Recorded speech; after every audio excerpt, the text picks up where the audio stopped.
Yo, what's up mga parimers? Update lang po sa ating munting pinapagawang kulungan. Bali, ayan nga po sa video at makikita ninyo na 80% na po na malapit na matapos ang ating kulungan. Ayan nga po at nag-yes po kami ng kawayan para po makatipid, para po ilalagay po namin sa gilid. Bali, naglagay din po kami ngayon ng steel matting. Nag-side na rin po kami para bukas maglalagay na lang po kami ng screen. Ang sukat po ng ating building ay 20 by 18 at may taas po ito na 7 feet simula po sa pinaka sahig po ng ating kulungan.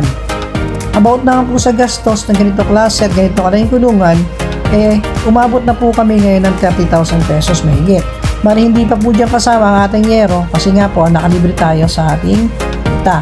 And then about naman po sa kahoy is nakales din po tayo dahil nagkaputo lang po tayo sa paligid. Hanggang dito na lang po muna mga kaparimers. Mag-update na lang po ako ulit pagkatapos po ng ating kulungan.